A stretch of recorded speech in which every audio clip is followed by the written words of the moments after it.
up with. Drew Yang Gang, that's who I hooked up with.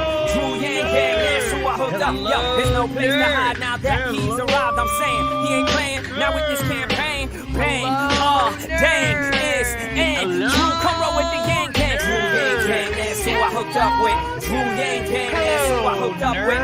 Drew Yang Gang, that's who I hooked up. Yo, there's no place to hide now that he's arrived. I'm saying he ain't playing now with this campaign. Bang, dang, it's in. Drew, come roll with the Yang Gang.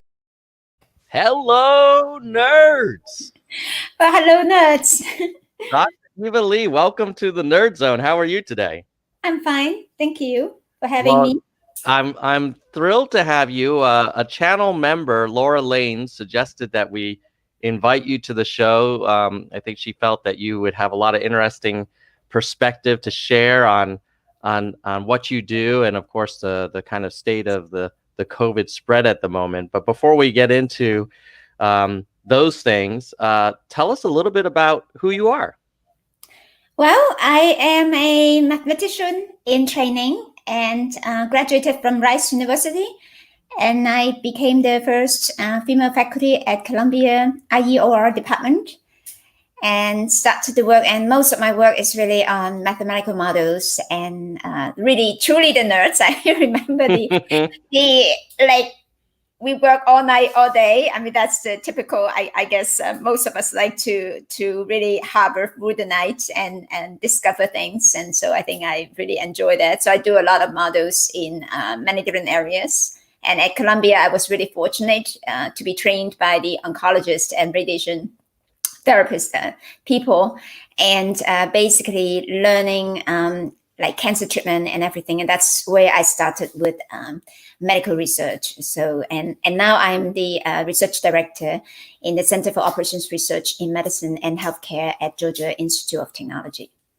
Well, that's it feels like we need the math superpowers more now than ever before. So it's great to hear that there are folks like you who are out there trying to really kind of math our way out of this mess we're in right now. Before we kind of move into the research and analysis you're doing as it relates to diseases and COVID in particular, we should just acknowledge that there was a grant issue that came up in your team. And is there anything you could just share briefly, just so people know, and we can kind of then focus on the main topic?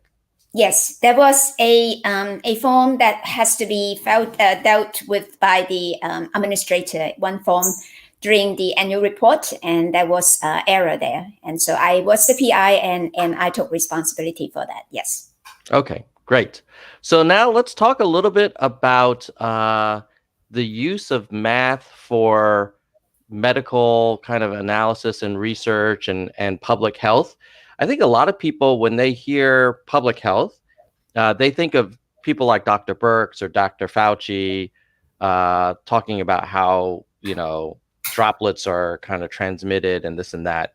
Where does the high math come into that equation? Oh, everything is mathematics. I mean, in a sense, I think public health itself is very mathematical, because if you look at disease modeling, how do you model the virus? How does it transmit?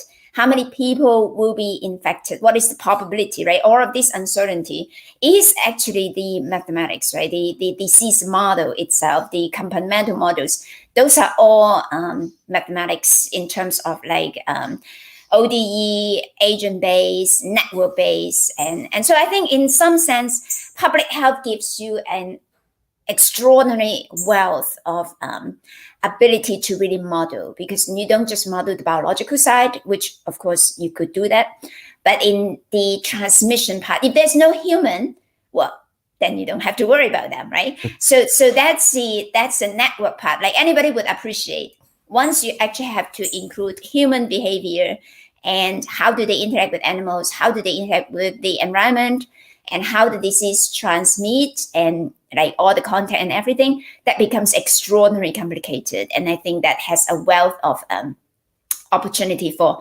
many of the nerds. But not just that, is how do you even translate these results into policy, right? Exactly like you say about Dr. Fauci, Dr. Birx. What they need is really models and results that guide them to make decisions. And how do you actually use the models, collect evidence to say, yes, this is the evidence, and now translate it back to evidence-based decision. I think it's very complicated, but I think it is beautiful also. Yeah, I guess there's it almost reminds me of people predicting the weather, in that it seems on the one hand like this mystical thing, like I don't know if it's going to rain or not next week, but in reality, some of those things can be predicted or projected out. Do you feel like the COVID spread that we're seeing today, are you surprised? Is it reflecting what the modeling had projected out, earlier in the year, or do you feel like it's kind of taken a unexpected turn? What's your take on where we are today? Oh, it's very expected. I think I started the modeling in January, and basically that's when the disease is mostly confined in China and some other countries with a few cases. But even with that type of data, and also some of the papers that came out from Germany and all those cases, I was able to already predict exactly the trend and the trajectory of the disease, given the issues about how easy it is being transmitted and also how deadly it was even at that time. So I think it was unfortunately very predictable, especially because in my model, I already incorporated asymptomatic like transmission. Also, patients recovered are also still infectious. That means they can still transmit the disease. And so I think it is not something unexpected. And as like you mentioned about your colleague and talk about the like the Red Dawn, some of the articles that came out in light, and you notice that we talk about the PPE, the personal protective equipment, and face mask and all of those. And so unfortunately in this particular pandemic, because it plays out so long, yes, a lot of the predictions came true. And it is not like something we could not have stopped or like at least minimize it. We could have done better. And that is really how solutions translate to actions. I think that is the part that has to be tightly linked together. Yeah, you mentioned the Red Dawn and some of the other conversations that were going on earlier. It almost seems like maybe there were two levels of conversation about this virus in the early part of the year. There was the press conferences and what we're hearing at kind of the highest executive levels, but then there was sort of this like scientific community that were kind of trading notes, and it seems like those were two very different narratives. And I'm wondering, A, is that how you saw it? And B, like, why do you think what you scientists were talking about was so different than what we were hearing kind of in a more public forums? Well, I don't know how. I mean, I'm not so sure exactly how scientists communicate and how truly it's going to be send it all the way, for example, for policymakers, right? I mean, so it's in the early stage, it's a little bit hard for people to quote unquote anticipate how bad could it be, right? The worst case scenario. I think computer scientists and mathematicians are really, really good to look at. I mean, this is a good part to link to complexity theory. So, right, that's the worst case analysis. And then there is the average case analysis that you expected that to be the case. And then of course, that would be the best. Like if it is the best case, then there's no challenge there. So I think as much as like from our point of view, we like to analyze algorithms and mathematics in the worst possible scenario. Most people don't and can't think in that way. Consider the following scenario. Suppose we were able to act, right? So go back in time. We were able to act in February, and we have averted all of this. Okay, so very few, maybe 6,000 people deaths, and that's what some of the models that I predicted. If we could act early enough, say like closing schools and shut down things in February, okay, so then it will result in about 6,000 deaths. So if that has happened, and we actually funnel all these resources and stuff, and then the success part of public health is really difficult to measure because you don't see what could go wrong, right? All the deaths and stuff, you cannot count them. And then people will say, wow, yeah, you guys are just getting so nervous about it. Well, nothing happened. Nothing bad has happened. Right. Well, because you actually averted it. So I think it is a very difficult scenario for decision makers to say, oh, should we go this way or that way? I mean, I would think that early on, can they actually make the decision in February? Maybe not. Can they make the decision in March and stick with it? Yes, absolutely. I think some of these exponential growth of positive case and all of these could have been avoided, right? I mean, these past few months. But because those decisions, if we were to make it in March and stick to it, then I think we would have been able to contain it much, much better than what we are seeing now. Right. And I guess the quandary is that had we done that, the criticism would have been we overreacted, that nothing bad really happened. So why did we implement all of these deep mitigation efforts? Yeah, it's possible. But on the other hand, the whole world is on fire, right? I mean, we have the whole Asia, Europe, and everything. So it is not like we are alone. But yes, to some extent. But then you ask how scientists actually talk like we, the small group of people are talking, and why is it that the public forum is different? That's really difficult to know because the public forum is pretty much controlled by decision makers, right? Policy makers. But it is also mass media. People, I mean, it is so much driven by the reporters, what they will report and how they report it and how it is being, transmitted to the whole public sectors. And that went into exactly all the modeling, right? The social network modeling and human behavior. How do they pick up information and believe it? Or how do they pick up information and not believe it? And what type of information is really real? And it is very hard for people to decipher. So let me ask you this. We're now in the U.S. approaching 245,000 deaths that we know of confirmed from COVID, people that were contracted with COVID. If I asked you in March, hey, Dr. Lee, do you think in November there's going to be close to 250,000 Americans dead? Would you have been surprised, or would you have been like, oh yeah, that's my worst case scenario? That's not the worst case scenario. Actually, I do have the models, and yes, the prediction was very correct. And I predict about 200,000 people deaths in July of 2020. That is the model. I basically look at how long the disease spread is, and I model it for 180 days. 240 days and 480 days and stuff. Yes. So I think the prediction was very correct. And I'm not surprised, unfortunately, because the actions, I mean, this is an interesting virus. Okay. We know so little about the virus, so little, but yet I am even on day one, I am convinced that it is highly contagious. Partly it's because people that have no symptoms are spreading. And I have been modeling that since January of the asymptomatic transmission.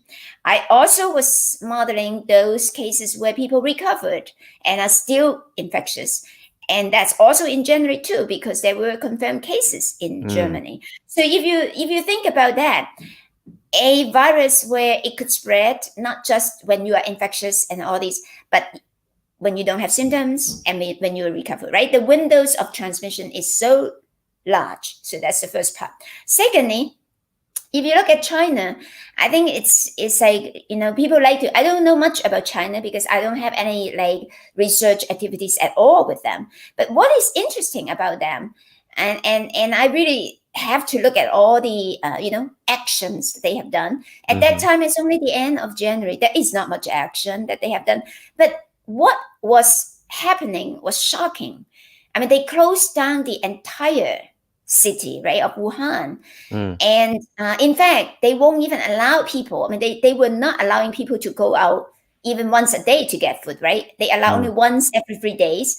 And by February, they said, no, nobody could even come out. So if you look at the extreme setting that was happening with 47,000 doctors and 70,000 just quarantine beds, and like you're talking about massive amount of resources pouring into a single city of 11 million. So just because of that, I could deduce that something went really wrong, right? I mean, the disease itself must be so contagious that the only way to stop them is to stop all the human activities and disconnect that whole network. And I think that in itself gave us a lot of, like, how do you say it?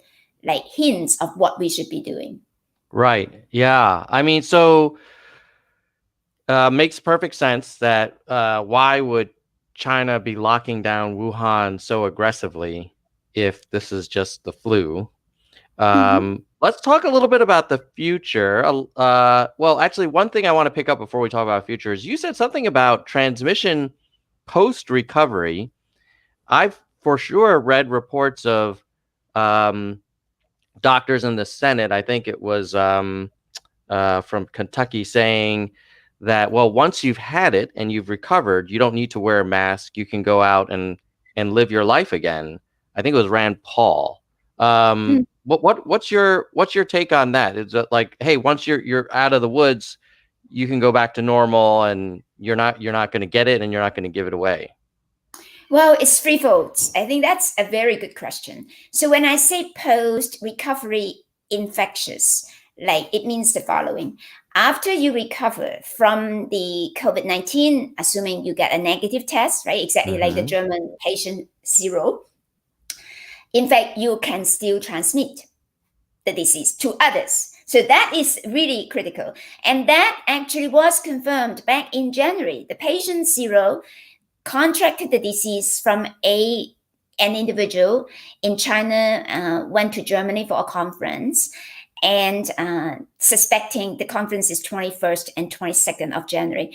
And he started to have symptoms on the 24th. Okay, look Mm-hmm. at how short the windows, right? Yeah. And then he finished the disease by 27th. He got a negative test, and he still was shedding the RNA of the virus by January 31st or 30th. So if Mm. you think, and still continue for a few days. So what it means is that if you recovered, so of course you need a face mask to make sure you don't transmit that disease that you still are shedding to others, right? So that's the first part. So not even about whether you have immunity or not. The second part is that we really do not know how long or if individuals actually truly has established immunity, because we have seen a lot of cases in the clinical setting where individuals were infected or really have COVID, but never developed, the antibodies after their disease. So that means it's not clear if they were immune or not. Mm. And even if they have the positive, like antibodies, it is not the neutralizing antibodies. So we don't know if the immunity was established either. So it is not clear. So I think the safest thing for the individual as well as for everybody around them is to continue to use the face mask. And that is the only sure things that we can actually mention and that's suggested to people. So even let's say you're having people over for dinner, maybe it's around the holidays, and everybody gets tested and they test negative. You're Mhm. saying even if like 5 people in the room have tested negative yesterday, you would still recommend distancing and masking nevertheless. Unfortunately, the answer is yes. Okay, so but your question also raised another thing. Okay, so if you look at some of the studies on testing, now testing in itself, if you actually do the testing kit, the real time PCR, is very accurate. It's about 95% correct. But then because of the shipping of the swab all the way to the lab and all sort of things, there is, of course, false negative. That's the first part. But the most critical part is that there is not sufficient RNA in the body sometimes when you first get infected that will trigger the positivity of the test itself. So the best time to actually test it for individuals is if you were infected about 5 days to 8 days or 10 days, then the PCR test is very highly accurate and actually say that, yes, you're positive or negative. Now, if you actually tested negative, well, you have no idea if you were negative or not. You could be in the early stage of you already were infected. Right. So yes, I don't know how to advise about Thanksgiving. So as you notice, early on I pushed for social distancing and wearing face masks. So my feeling is, yes, if people really have Thanksgiving dinner, then as they are chatting and stuff, it is very important for them to have a face mask. In fact, because chatting, when you're talking, there's so much saliva and all these things that like spread all over in the air. So it is good to have a face mask and really sit far away. And I think that it still could be very nice event, right? And of course, during eating, okay, they cannot have a face mask. So I'm not going to, I can't say anything about that. I think it is unfortunate what is happening now, but I do want people to take it really, really serious because you asked about models. In my models, the reason why school reopening is so quote unquote dangerous or high risk for the public is because things happen on campus, at school, the infection, and it's taking back to homes. And in my model, about 53 to 60% of the total infection as a result of school reopening happens at home. So right, exactly what you will worry about during Thanksgiving and all these. And I think so individuals really do have to be vigilant and be careful.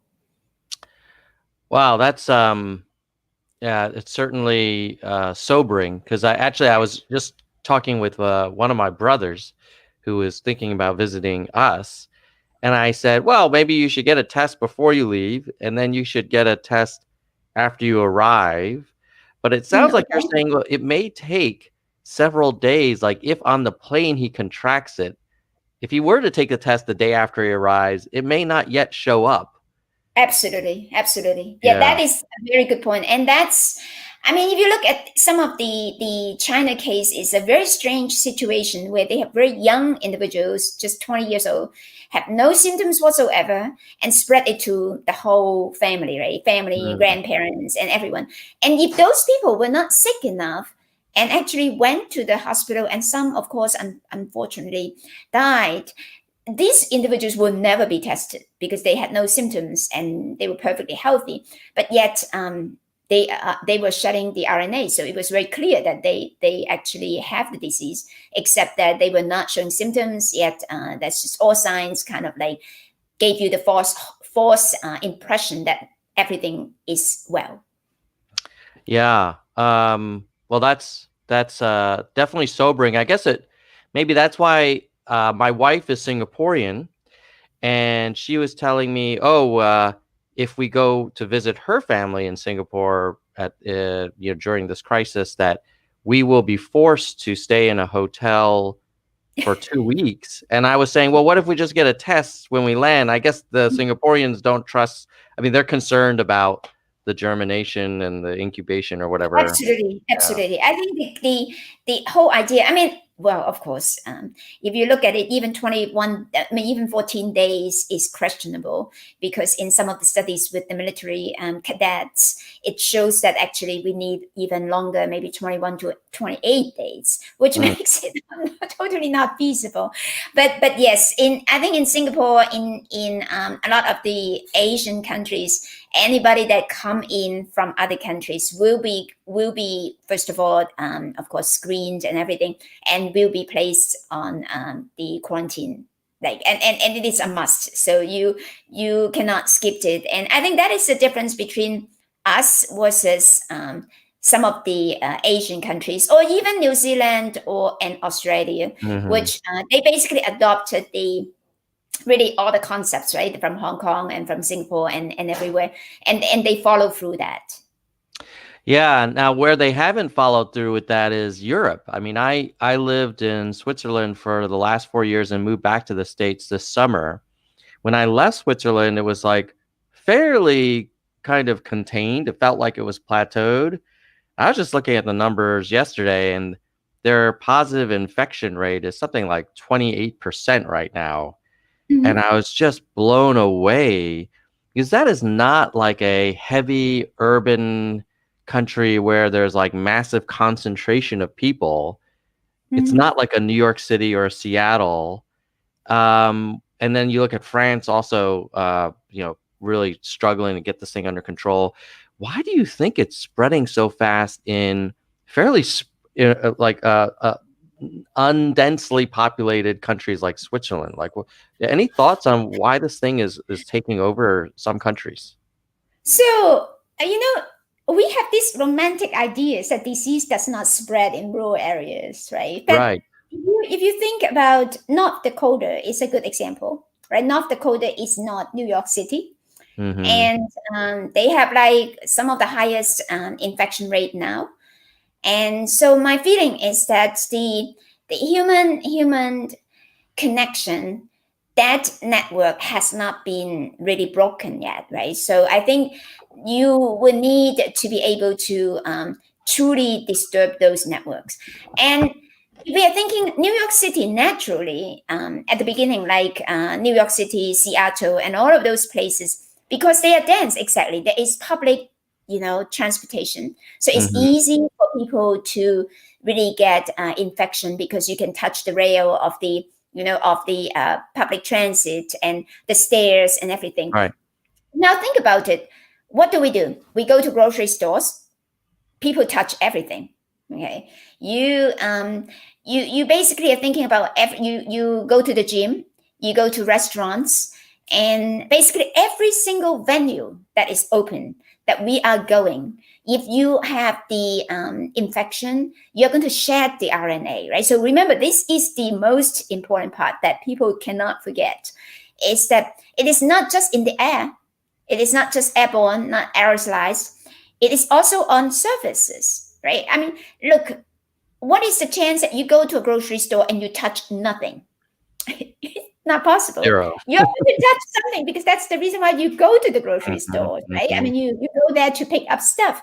And so I think the whole idea that you need to be able to practice all these social distancing, even if you go out, have a face mask and wash your hands and doing all of those, a whole 9 yards, those are preventive and precautions measures, and they really are very critical.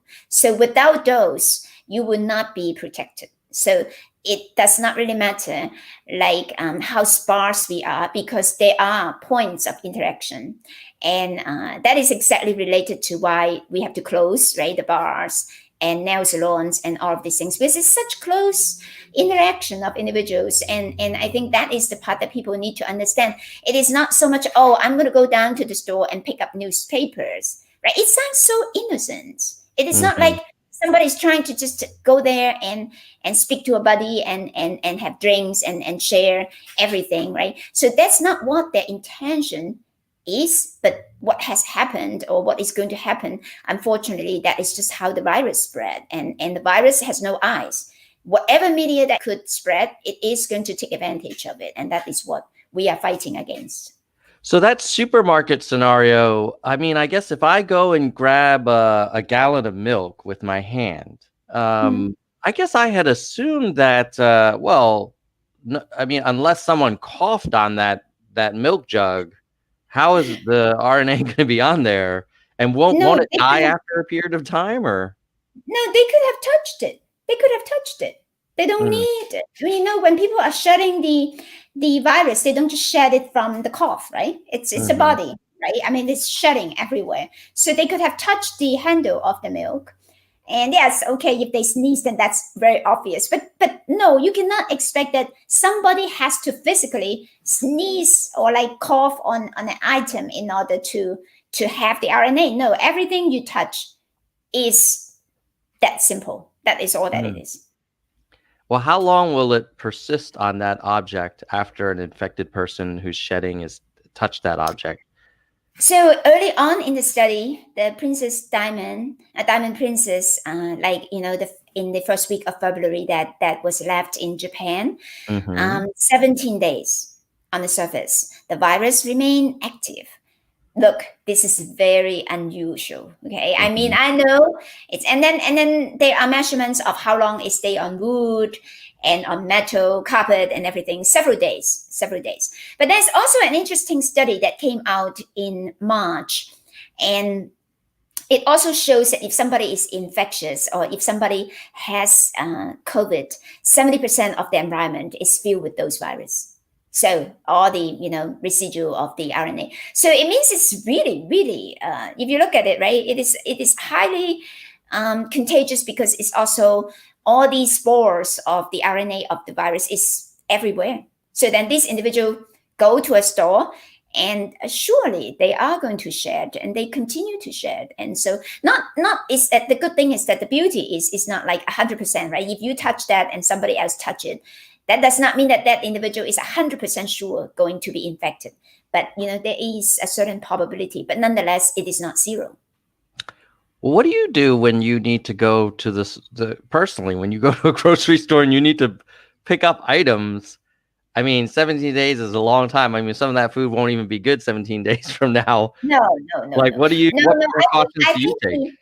Well, the idea, that's why you are washing your hands, right? I mean, the idea is that you go to the store, you clean your hands, and you pick up things. And before you touch your car and everything, you wipe it right and you wash your hands with soap and water, or you use the hand sanitizer, like a lot of the stores have provided now. So, but these are real. I mean, it is the key personal hygiene and all of these is very critical, and they truly save lives, and they truly protect us. And I think that is the part. Like, you ask how citizens don't realize all of these things in March. Okay, March is what? March was 7 or 8 months ago. So, but they should realize it now. I mean, that is why I think, right? It's a long time already. I mean, this type of information, they must know it, and it must be drilled into their brain, so that everybody just do it as a as a reflex action, and don't even have to think about it. And I think that would be really critical. All right. Well, let's talk about the future. I read in the news that the Pfizer vaccine might have close to 90% effectiveness. And I think a lot of us heard that and were like, oh, great, this is the light at the end of the tunnel. What's your take for your future modeling in terms of the ability to deploy and have these vaccines administered so that we get to a point where that curve is really bending down?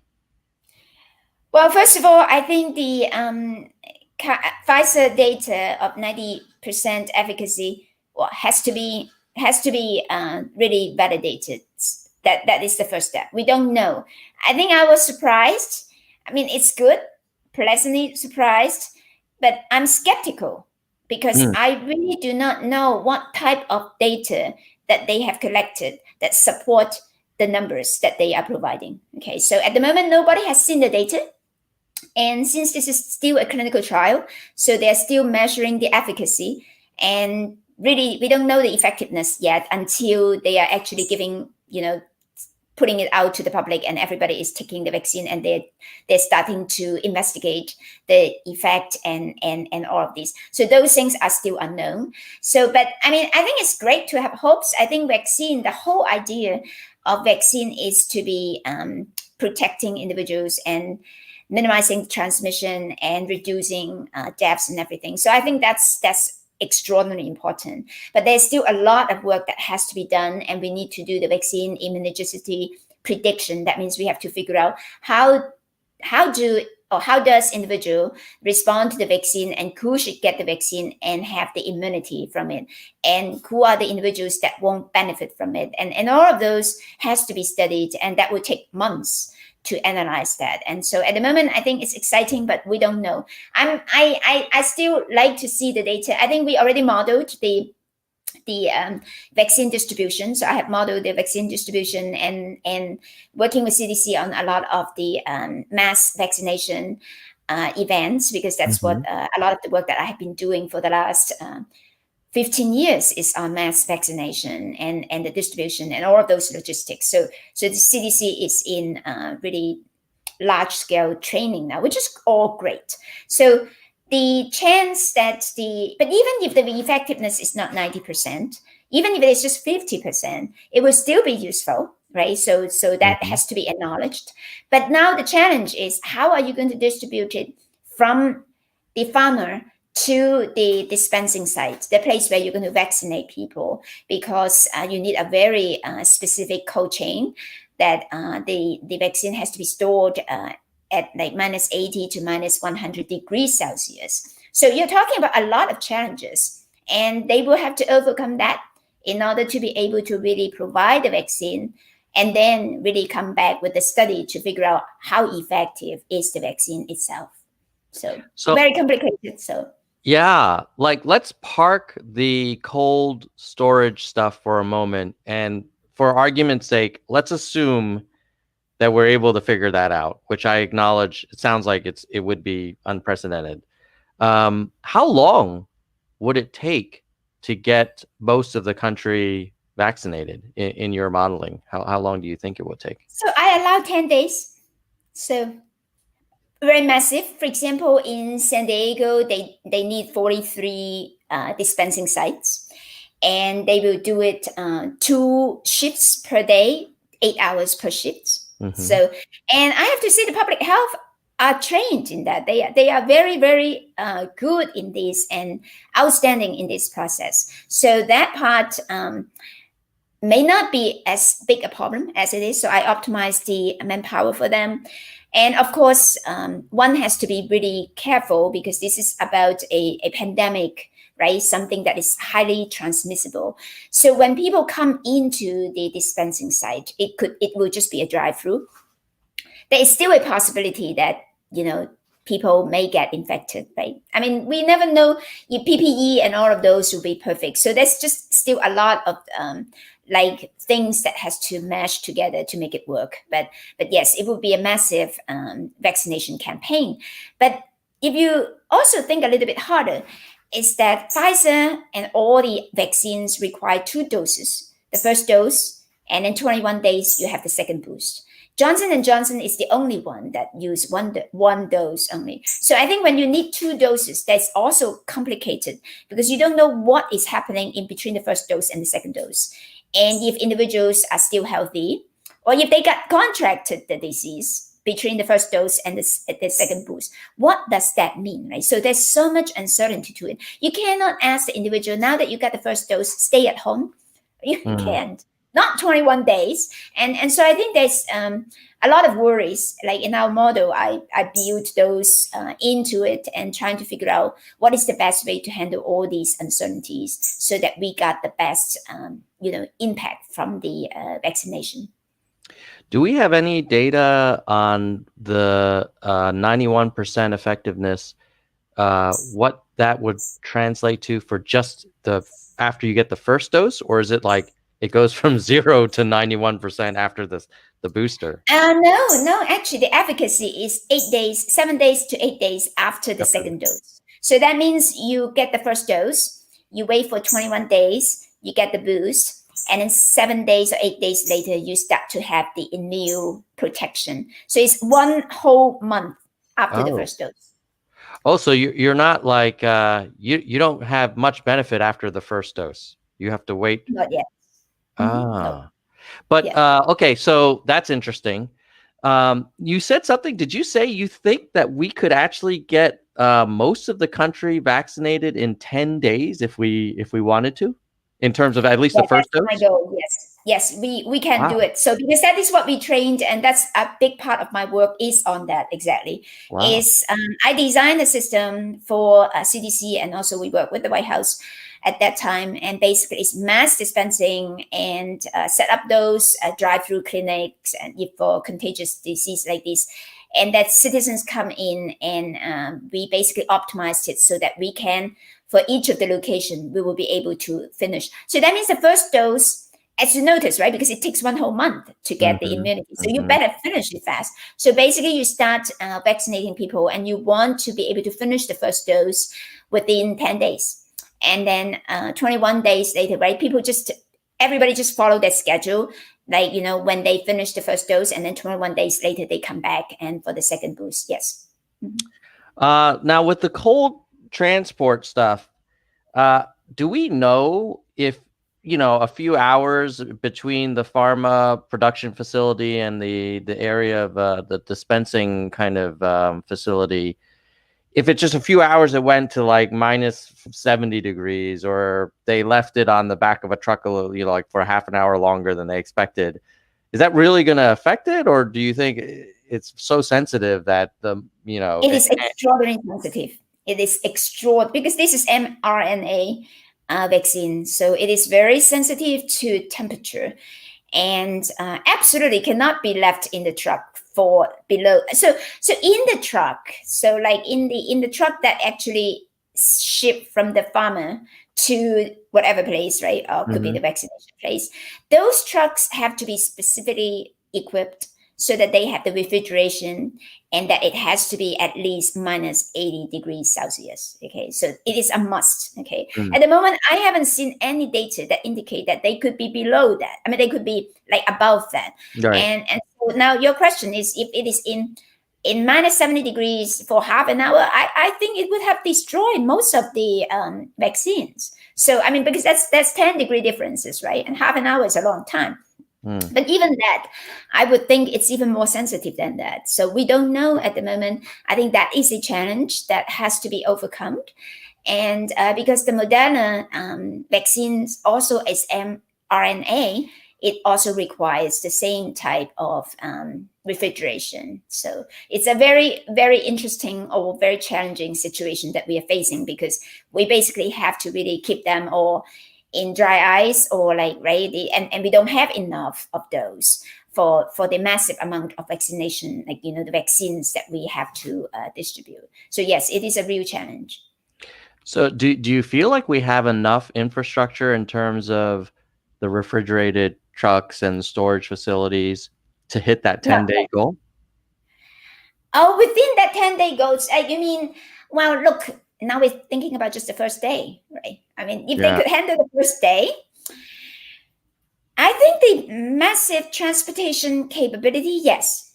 I would think the couriers, right? All the couriers should be, and there's already a courier that has been selected already. And if that's not enough, I'm sure they could get all other couriers. So I don't think that's a problem in terms of the transportation itself. But the logistics of having every single truck to be equipped with the refrigeration that is required, no, we don't have it yet.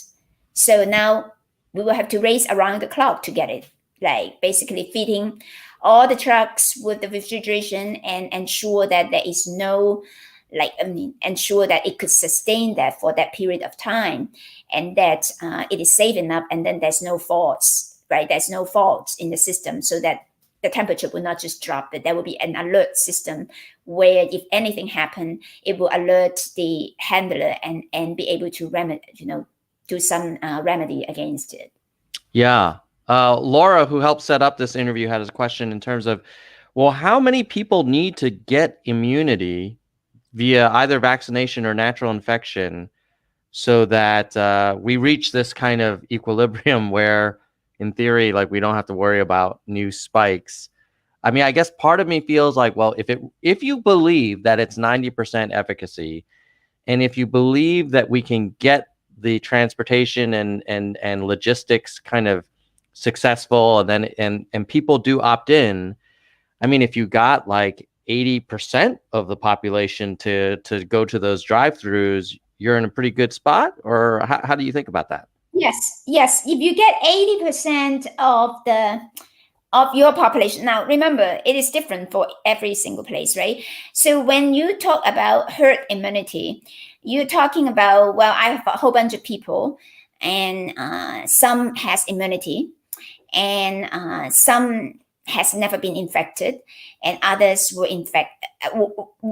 so now somebody is actually infectious, and what will happen to those individuals that don't have immunity yet? So you're hoping that it will be random enough so that the people that are infected will not be able to reach the people that are not protected yet, right? So that's the whole idea of just imagine a whole bunch of dots, and some are blue and they are all in meal, and then there's a red one that is infectious, and then there's some gray ones that has not been protected. You want to separate all those dots so that the connectivity, the 6-degree separation of individuals, that these people will never meet each other and not getting infected. So it's a pretty daunting task. But then if you think, like, I built some of the models exactly reflecting the efficacy of like 90%, between 70 to 90% is fine. And like depending on the prevalence of the infection at the beginning and how close the society is, that means there's no new infection coming in from outside, right? If there is any, then it will also affect. It's about 63%, like for San Diego, and 62 or 64% for San Diego, based on their population, demographics, and the risk factor, and everything. And it is about 73% or 72% for Houston.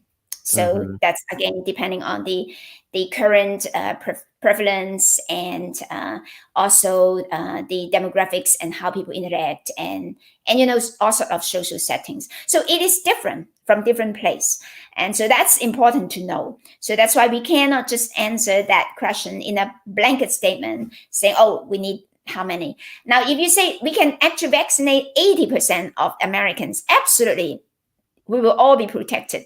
So think about that, 80%, right? You want 80% of Americans. That's about 264 million Americans.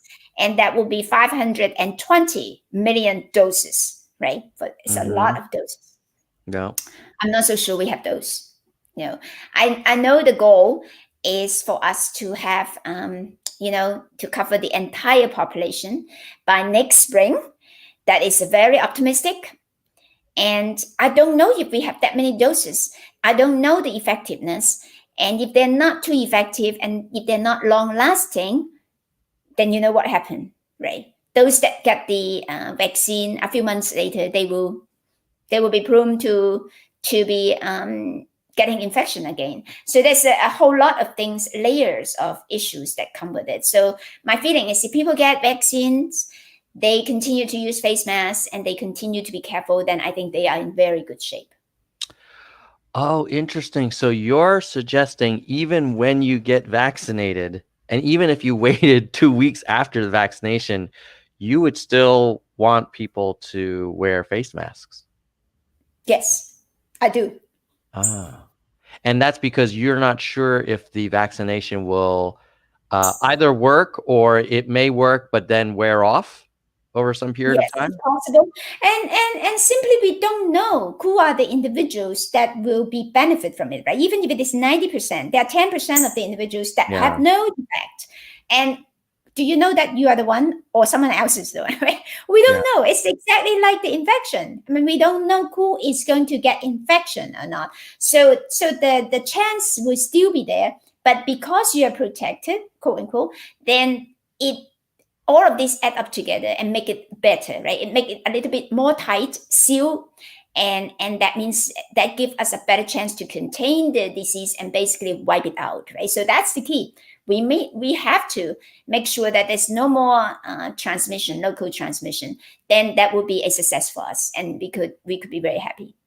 How do you think about, we just talked about how the richest country in the world may not be able to get enough doses to get everybody vaccinated by the spring. How do we think about the rest of the world that may not be first in line with Pfizer to get shipments of the vaccination? And even if we all get vaccinated and we get to that 70% or whatever level, but then other countries don't, and then there's travel, how does that work with the modeling globally? That's a very good point, and that's why in this totally connected world, it's not like if we are safe and that's enough. That is not enough, right? Because you see that exactly because there's so much connectivity between the countries and all business and travel. So there are, I think, WHO and several other organizations are trying to acquire like enough doses for some of the poor countries. And there are several dozens of vaccines that are available. So Pfizer clearly cannot supply vaccines to the whole world, but there are other vaccines that are in the making. and some of which also have good, like good results. So my feeling is that it is never going to be enough. I mean, that's really a good question, is because first, it will never be enough.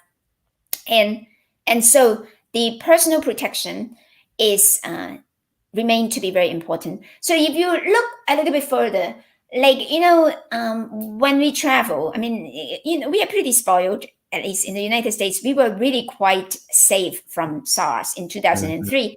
Even though I was really quite nervous because I travel a lot, and so I was really nervous about SARS and avian flu back in 2003. Yeah. But then you notice that what happened is that if you go to Asia, even before COVID, you will see that there are people that will wear face masks, right, when they have symptoms and stuff. So they kind of self, quote unquote, protecting others by doing that, like as a way, in some sense, really to protect others, and as a way of responsibility, right, personal responsibility. So I think that part, it's going to be very important, and we will have to do that, so that we won't have like any possibility of local transmission again. So I think that that's most critical, and people need to understand that.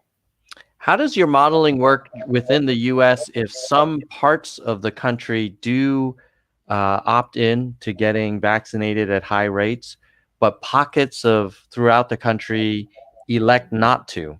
Either they don't believe that COVID is a real problem, or they don't trust the vaccine approval process, or they just don't like vaccines in general. If we still get the 70% that did get the vaccine, or 80% that got the vaccine, are we good? Or are you assuming a certain even distribution? Not even distribution, but it has to be randomized. That means you cannot have a community where they really reject vaccination and that have like uniformly basically underrepresented in the vaccination campaign, because you are what your friends are, and you're as good as your neighbors, right? If your neighbor's house is on fire, okay, so if your neighbor's house is on fire, your house eventually will be on fire if you don't do anything, right? Fair enough. So like that is the reason why we encourage states to band together, or like the counties to band together, because if a county has no infection at all, but everything else outside has infection, you can't stop travel, because we have such a porous border, right? I mean that's the beauty, because people move in and out of the community all the time. I mean, a county border, it's really meaningless in that sense. So it is together. I mean, this is all the connectivity that really counts, and I would think that you absolutely cannot have a community where they reject vaccine altogether. So that will not work, unfortunately. So strategically, every single location has to be able to convince individuals, and it doesn't have to be perfect, right? Like I say, it could be 50%, it could be 60%, it could be like even 40%, but nonetheless, it has to have enough individuals to take the vaccines, or else we won't be able to really contain the disease and mitigate that whole effect. All right, well, let's get to the million-dollar question, Dr. Lee. Your models, when do you expect life to come back to pre-COVID times, where we can just go to concerts without masks and travel and just go back to the good old days? Well, it's kind of interesting. I gave a keynote speech back in April, and they asked me like when do I expect, and that's April, okay, 2020, what I expect, the timeline and stuff. And so I thought it's 18 months, to like, it's 18 months to 24 months. Okay, that's the period. Now, like, I didn't say that we are going to go back to quote unquote normal. Okay, so now we are what, 10 months, right? If you just count starting in March, okay, no need to count February, right? Maybe it's a little bit. So it's many months already passed. It's already November. It's 9 months in the making. And so 18 months is just 9 months down the road. And that would push us all the way to like August, right? About August. Mhm. And so now, if indeed vaccines are going to be mass produced and going to be and we are going to have these massive campaigns, spring, summer, and get it all over with, right? And so that would be like the end of summer and the beginning of fall, okay? And I would think we could have some normalcy, but I don't think we could let our guard like down. I don't think we could. Now going to concerts and I don't know. It is so complicated. Okay, maybe we can go to concerts a year from now. I don't know. I think unfortunately at the moment we have not tested the water yet in terms of vaccination. So I would say at least a year, and it will not be pre-COVID, back to the pre-COVID states, because I think we will be on high alert in terms of the infectivity and everything. So I'm thinking about like if you look at China, it's now they got freaked out, right, when they have some clusters of infection, and it's amazing. You know, the Chinese, I don't know how they could actually do these mass diagnostic tests, right? They would say, oh, we're going to test 10 million people. Well, we don't have that capability just to do 10 million people in a city rapidly like that, but nonetheless, that's what they're doing, and it's already a year for them. Because for me, I actually dated the patient zero for China to be November 15th, 2019. Okay, that's what I use in my model for China when I first built it in January, and it fits perfectly to what has happened to them. So it's 1 year, right, that they are facing. And yet they are still on high alert and stuff. And so my feeling is that I think there are a lot of things for us to look into from other countries like New Zealand, Singapore, and Hong Kong, and all of those, and that they are using face masks and they are actively doing testing. I think we have to continue to do just that. So I have a friend who did some business in Taiwan, and he was there for a couple months, and he was saying that things aren't like normal, but they're able to go to restaurants and go to cafes and things like that. And it seems like they have, at least it's not like out of control like it might be here and in Europe. Do you see, like, when do you see us getting to that place? Maybe we still have to wear masks and stuff, but we can still open restaurants and, sure. gather. Yeah, we can. Yeah, because I mean, in most of the Asian countries, they never close restaurants, Right. right? Yeah. Restrict the size, like they restrict it to size 4 or size 6, and then they relax it and allow more people. So that was never like a yes and no answer. It's not like either you can open or you cannot open. So it is always there's a little like leeway to really to work through that. But one thing that I do want to mention, Taiwan is a little different. So because the incidence rate in Taiwan was so low, right, that they never really have a community spread per se. So and also their traffic, if you think about it, their international travel is not as busy as some other places, right? Like Seoul and Japan and all of those. So in some sense, I think their risk factor is lower than other countries. But if you look at New Zealand, I mean, they still quarantine all the people that come in. I mean, they are still functioning as a very closed society. Everybody that comes in, they are just going to test them like nuts, right? And there's nothing wrong with that. And they actually leave the face mask, like they no longer need to wear face masks, and they do a lot of things. So I think, yes, it is all possible. But we have so much infection at the moment that we will have to really clamp it down, where we say, yes, there's no more new infection. Until then we could say, yes, everybody could go out and be safe. Otherwise, it will be really, really difficult. And it will not be all rolled out in a way that like all out. It has to be rolled out in a safe manner. So maybe we have small concerts and like restaurants, like full scale, like, and what type of hygiene and environment, and all of those still has to be in place. But then maybe we could even relax face masks. I don't know. But I think a year from now, we'll be able to be in a much better position to say, yes, we got enough of the disease in control, and we can march on and have a confidence that we can actually control it really well. Yeah, it's interesting. You're talking about this kind of smooth continuum of mitigation efforts from, complete lockdown to wide open.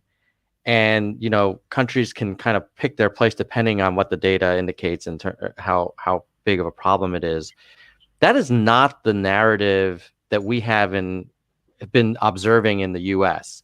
It seems to be a grand battle between massive lockdown and complete wide open. And we don't Yeah, have this nuance that you're talking about in discourse at the moment here. yeah, but that nuance is precisely what is needed, right? Because like I look at the lockdown on New York City is the best place, and I have those models, and very interesting in terms of the timeline when they open up. And so the phase one, they were okay. Phase two, they were okay. Phase three, what were they opening? Salons, beauty, like parlor, and tattoo places, and gyms, and everything. Okay, everything that I got high alert on, because those are like close contact surface. You cannot do somebody's nails. You cannot tattoo things like being 6 feet apart. You can't do that, right? You have to be so close to each other.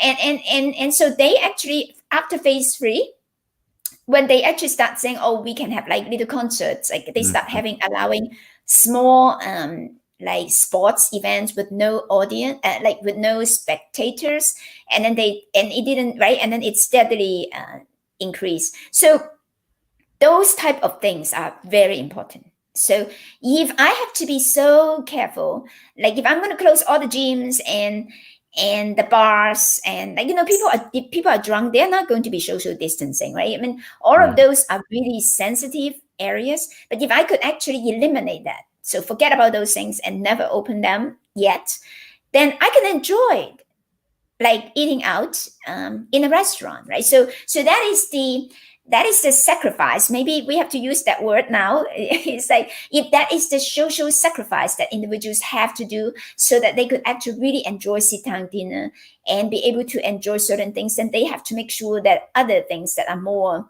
high risk is being clamped down. So I think that in itself is really important. Yes, it is not a 0-1. China took a very extreme position of locking down for 2 months, which actually turned out to be really good. But when we say lockdown in 2 months, it means there is absolutely no one that can go out of the house. That in itself, we never have done that. We have never done that in the US. But like I say, it is a very extreme case what China has done, and we were not really trying to emanate that. But nonetheless, I think we will have to really have policies that reflect the local community spread, which is everywhere at the moment. So my feeling is, yes, we must clamp down all the bars and beauty salon and anything that actually has high transmission, and even schools. How do you open schools, and what are the precautions that you have to do?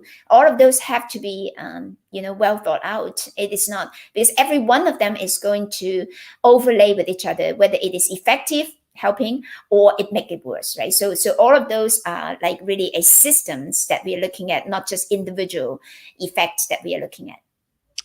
I know we are over time, Dr. Lee. I just wanted to hit some audience questions. This is such a really thought-provoking conversation. Thank you for being on the show. Do you have a few minutes to hit some audience questions? Sure. I'll be happy to answer. Great. So Tamar is saying, hey, my doctor tells me I need to get the flu vaccine every year because the flu has different strains. Is there going to be an annual COVID-19 vaccine, or is this more like chickenpox? Like you get it once, you get the vaccine, you're good to go. We don't have to worry about mutations or anything like that. Oh, we don't know yet at the moment. So I think coronavirus, like the most common one are the cold, right? Common cold it's one strain of the coronavirus, and that people get cold, several colds, even within a same season. So but nobody died, right? I mean, very few people died from it. And so that's low risk. So we don't know at the moment because it is a very good question, but nobody knows the effectiveness of the vaccine. That's really key. Nobody knows how long it lasts. Nobody knows if it is in fact very effective to some individuals. Will that be a long-term immunity, or it's just a short-term immunity? That's what the question relates to. And if it is a long-term immunity, that's great. Then yes, you will get just one dose, and like yellow fever and others, and smallpox, yes, a very good example that will last for 40 years. But I don't know at the moment. So some of the study from England show that people's immunity basically wane off like after 4 months. Okay, and that is a very bad sign. And then there are some other studies say, okay, people actually sustain the immunity after several months. So you notice the two opposite results that we are seeing. So what it shows you is that there is so much uncertainty there. So we will need to see, have the vaccination and collect data and analyze it and figure out what's going on. So at the moment, I think I'll be very happy when we have the first dose and the second dose, and then we will go from there. Patrick wants to know if every U.S. state did a China-type lockdown for a month and then went with distancing and sort of high-risk business closures, what do you think would be the impact in terms of lives lost and I guess like comorbidities for people who do recover? Clearly, it would be a huge economic hit, but curious, what do you think with the public health impact? Yeah, it's kind of an interesting part that you ask about that. Absolutely. If we have done, or if we are going to do now for 1 month, yes, we are going to clamp down. You will see the moment you shut down, you stopped the new infection, and basically you will see a flat on the curve, and that's beautiful. Okay, and with that, it allows you to, when you open up and if you practice social distancing and all of those, then that means it ensures that your disease spread is being contained, and that is beautiful. And we could have done it like economically. I think if we done it in March, we will be done by now. Long time, right? I mean, because if we have 2 months total lockdown and basically gradually reopen in July, and with very selective business and also citizens continue to practice social distancing, yes, I think we will be very successful. Absolutely. So I think it is not if it works or not, because it works in all the other countries, right? Not just China. We see New Zealand, we see Australia, we see Hong Kong, and we see Singapore. Now, Singapore is a very good example. If you look at the data, Singapore was able to contain everything. If you look at the data between Singapore and Hong Kong, is almost identical in late January, when they start testing all the individuals coming in and quarantining everybody that has positive tests. And the difference between Hong Kong and Singapore is that Hong Kong actually ask those people that have negative tests, still want them to quarantine voluntarily. They don't keep them voluntarily, and also keep a journal of the events. Okay, so then the diversion happens in the middle of March, because people come in from Italy and Europe, and so Hong Kong continue to do, even if you don't have symptoms, negative tests, I still want you to be quarantined. But Singapore didn't do that at that time. From the European entries, like returning citizens, then they have a community spread, and so they increased from 1,000 positive cases to 44,000. It took them 3 or 4 months. In fact, by July, almost end of July, they finally contained that. So look at how long it took, right? It took a long time. It's not a closing of the society and anything. It's just a one single country, and they have to catch up. And but their mortality rate is still very low, extraordinarily low, because their hospital has the capability to take care of people, and they don't run into the overflow of patients and stuff. So it took a long time to just contain a local transmission, just like what is happening in Singapore. 4 months, right? 40, like huge number of people get infected. So the China case is interesting, is because they locked down in 2 months, basically no movement whatsoever. And the moment you do that, you really, you are able to really clamp down all the new cases. It's going to take about 2 weeks to see, right? Because all the cases have already been infected. So you will still see patients, like in 2 weeks, it will still be escalating, and then it will start plateauing. It is amazing. I mean, this is what this is why this disease is so different, because it is so contagious that the moment you stop people from moving around and contacting anyone, you see the result right away. Yeah. Just a couple more questions before we wrap up. The first one is, have you looked at the impact on quality of life from all of these mitigations and school closures? You could make the argument that depending on how the numbers panned out, there's some, like, nobody wants to see death and hospitalization, but there's a cost to that. There's also a cost to prolonged lockdowns.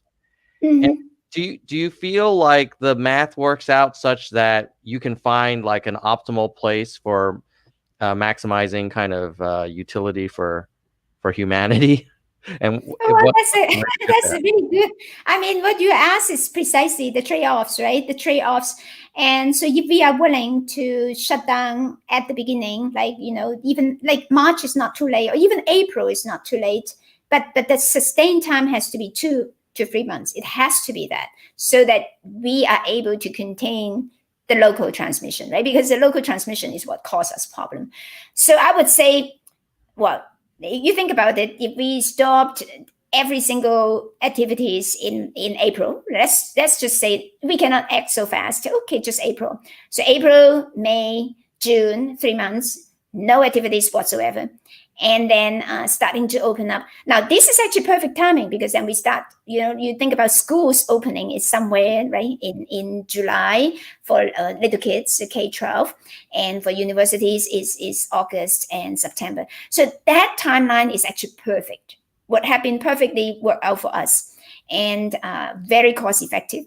And it will have, of course, economically, there will be impact, but it will be a lot less than now. Right now, we have widespread. So we, in a sense, if you look at Seattle, was a good one.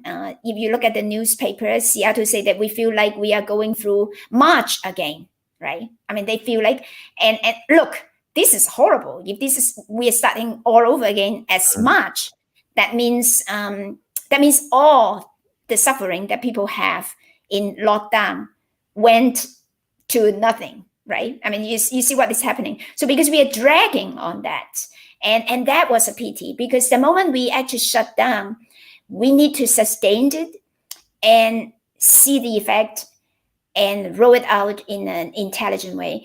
And this is not, we don't say it after fact, like that is what we said, like on Red Dawn, over and over and over and over again. So, I mean, it is not like, well, now if people say it, well, yes, of course, everybody could say it right afterwards, but these are what should be done.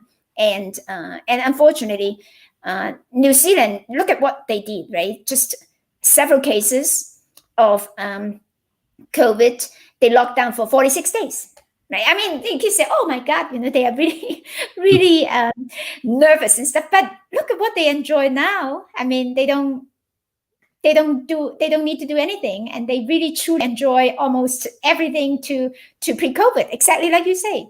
And this quote unquote suffering is real, and I think we need to appreciate that. But of course, locking down now, dragging on so long, there will be a lot of emotional and mental health impact on everyone. I mean, we're not talking about people crazy or anything. We basically are talking about the whole concept of like connectivity and how people cope with it. And even for the healthy people, like some people may strive, and the nerds, maybe this is an interesting forum, because if we're talking about the nerds, I suppose the nerds are very resilient, right? I mean, you're fine if you're alone. You don't. It's like, See, this this is is very great. dangerous. Yeah, this is very dangerous because everyone, like every nerd, is okay.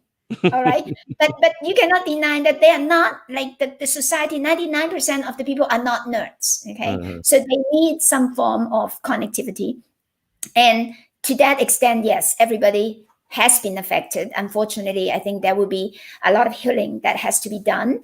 And nonetheless, I think hopefully people, if they decided to do certain restrictions, I hope they will be able to sustain that long enough so that they actually get the effect and the positive effect. Yeah, this is a quick pull up of the New Zealand COVID cases. You see, they had a tough time in April, and I guess Yes. they took their medicine with their lockdown, and now they're in pretty good shape. I mean, 3 Yes. cases reported yesterday. And then Yeah, if you look at and they really lock down when they have sufficient cases, and they lock down for 46 days, right? I mean, yeah, they are willing to take that and understanding that there is no magic bullets, and yeah, that's what they're doing. Yeah. but that requires a lot of will to Yes. lock down a whole country when you don't have it boiling over. Um, Yeah, yeah, and it is hard now because we have like over 43 states that are all on fire. This is not March. I mean, if people think this is March again, this is worse than March because in March we have New York City, we have Seattle, we mhm, have maybe some of the states in California, and things are much like things are like kind of like ballooning at that time, but the rest, like Midwest and all the states are okay. They were okay at that time, but that is not the case now. Every place is on fire now, even the rural areas.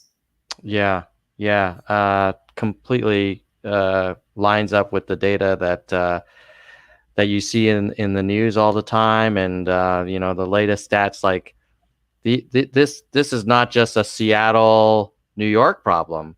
I mean, it Yeah. certainly seems to be kind of all over, including the upper Midwest, like you were saying, Mhm. Iowa. These are not. I Yeah, mean, there North was Dakota, yeah, Minnesota, I mean, Montana. I mean, you're talking, so you asked about rural areas and stuff. You would think they are so far away from each other. I mean, you cannot yeah, say hi to anybody. You won't see the next house next to you, right? but why do they be connected? Well, it's all these social events. yeah, yeah. I mean, Mhm. if you live far away, but you go to the same tavern or bar or supermarket or church, you know, Yeah, church is a yeah, big spreading place, unfortunately. So yes, I mean, I think people still can worship. They could just worship online. I'm not asking them to stop doing things, but it's just it has to be a little different.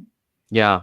Last question before we wrap up. What advice do you have to the president from January 2021 onward, that whatever administration takes power, we won't go into that right now.